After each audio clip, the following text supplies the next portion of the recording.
Task Force Z, issue 11, Matthew Rosenberg writing with Eddie Barrows on the art. Now, I was a bit tight on time this week, so I didn't quite get to it.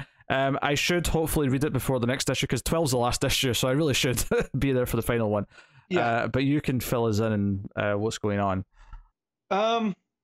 Basically, Bloom's been orchestrating this whole thing from the beginning through Powers International. Well, that doesn't surprise me. It seems to have been hitting that for a while, but yeah, go on. Yeah, and that, he saw an opportunity to be in control of life.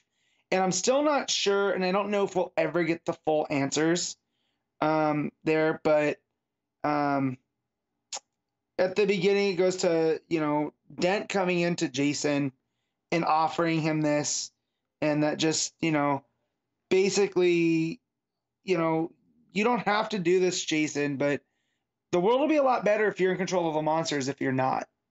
And so that's where he ends up making the decision. But it smash cuts to that, to Jason being upset with Dent about lying about Bane, and he was kind of like, well, we had to, because we had to give you a carrot, right? Because we knew this was the guy but we couldn't actually put the real guy because we couldn't trust you, because you did exactly what we thought you would, and that was throw him off a building.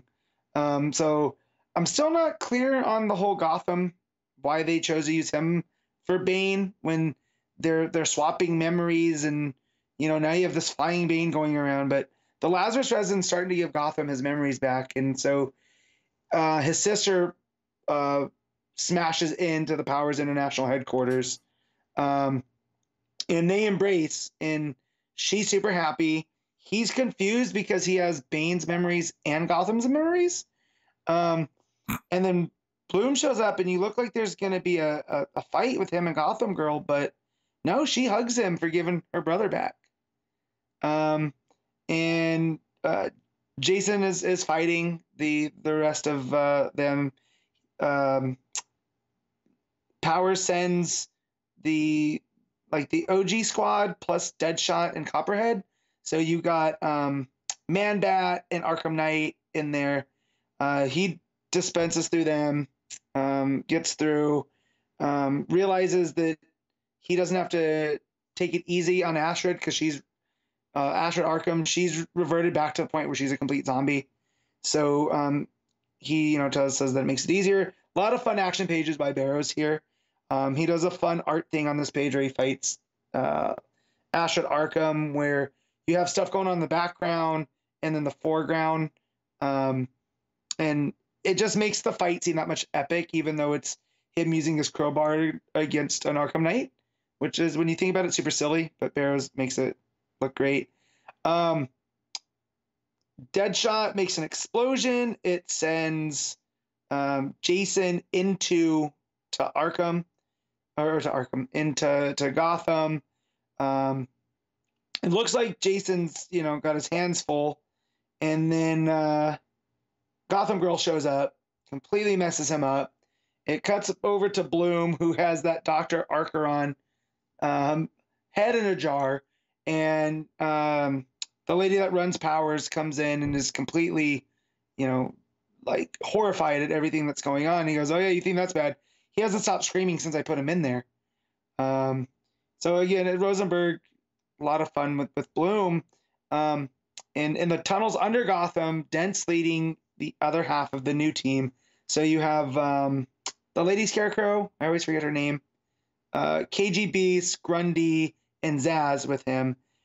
And as they're trying to get under Powers to kind of be the cavalry for Jason, this arm, like robotic arm, comes out and takes out KG Beast, takes the head off of the Lady Scarecrow, and it's Bloom in the rookie Batman armor, and like the Bat Bunny. Oh, yeah. And so he tells Harvey hello, which I can't not read in Heath Ledger's Joker voice from when he goes to visit Harvey in the hospital. It's just one of those things. But KG Beast wants to know why he's dressed as Robot Batman. Grundy doesn't even hesitate. He says smash Batman. And he ends up taking out, this is where Bloom takes out KG Beast, and just wrecks Grundy. And he tells him, I was hoping not to kill you. I want to study you, but I might have messed that up. As he smashed Grundy into the ceiling of the caves underneath, and he's just hanging there. And then Bloom gets a hold of Harvey, and it cuts back to Harvey's all tied up, and it looks like Jason's standing over him, all zombified.